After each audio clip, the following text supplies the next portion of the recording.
Cockroach जनता party ने पिछले दिन यानी कल जंतर मंतर दिल्ली में उन्होंने बहुत बड़ी रैली की थी, बहुत बड़ा धरना प्रदर्शन किया था। धर्मेंद्र प्रधान के इस्तीफा के लिए उन्होंने करीब बहुत बड़ी धरना उन्होंने प्रदर्शन किया था, जिसमें करीब जिस तरह से मैंने वीडियो में देखा करीब 6 से 7 हज़ार नौजवान वहाँ पे मौजूद थे और उसी तरह पुलिस की जो भीड़ थी वहाँ भी बहुत अच्छे से तैनात की गई थी। अब इनका जो मोटो है कि धर्मेंद्र प्रधान जो शिक्षा मंत्री हमारे देश के, उनका इस्तीफा मांग रहे हैं।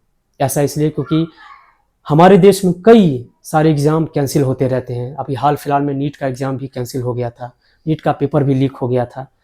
पेपर लीक के मामले के कारण ये जो कॉकरोच जनता पार्टी बनाई गई है, उसके लिए उन्होंने ये धरना प्रदर्शन किया। 6-7 हज़ार की संख्या में नौजवान प्रस्तुत थे, वहाँ पे नौजवान मौजूद थे, जिसमें तमाम लड़के लड़कियाँ विभिन्न शहरों से आए हुए लोग थे।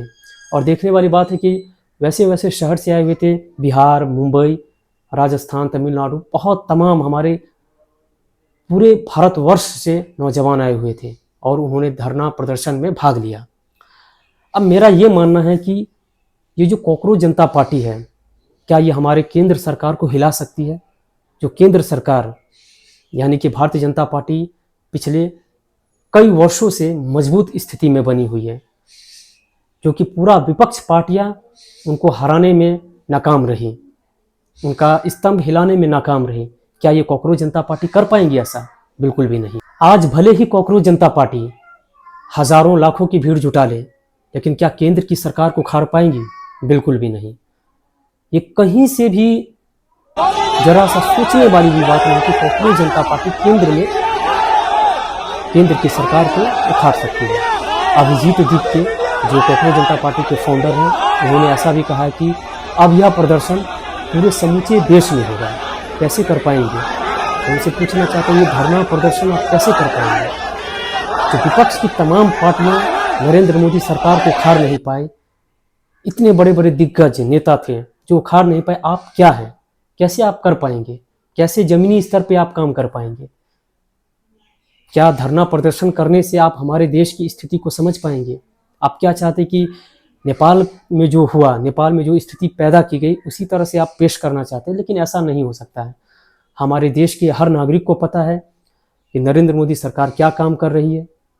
और एग्ज़ाम तो हर जगह लीक होते रहते हैं, कहीं ना कहीं कोई ना कोई गड़बड़ी होती है, त्रुटि होती है, जिसमें हमारी केंद्र सरकार काम कर रही है।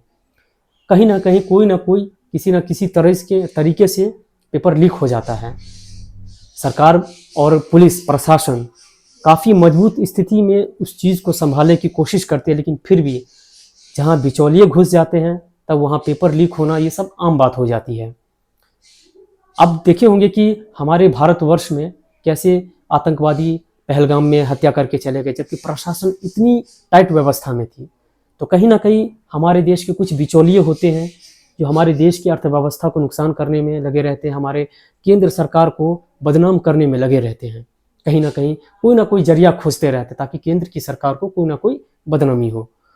लेकिन जिस हिसाब से अभिजीत दीप्ते सोशल मीडिया पे कॉकरोच जनता पार्टी बना के जो सुर्खियां बटोरी हैं, वो सिर्फ और सिर्फ अपने फ़ायदे के लिए बटोरी हैं। मुझे तो नहीं लगता कि इससे देश का कोई फ़ायदा होगा, देश के नौजवानों का कोई फ़ायदा होगा। अगर धरना प्रदर्शन करने से हर किसी के मामला का हल हो जाता तो आज हमारे देश में कई ऐसे पार्टियां हैं, कई ऐसे दिग्गज नेता हैं जो ऐसा कर सकते थे, लेकिन ये स्वाभाविक नहीं है। अब आगे देखते हैं कि अभिजीत दीप्ते, अस्वाभाविक है, अभिजीत दीप्ते क्या कर पाएंगे, उनकी पार्टी कहाँ किस मजबूत स्थिति में बनती है और या क्या बन पाती है। मुझे तो ऐसा लगता है जिस तरह से आम आदमी पार्टी ने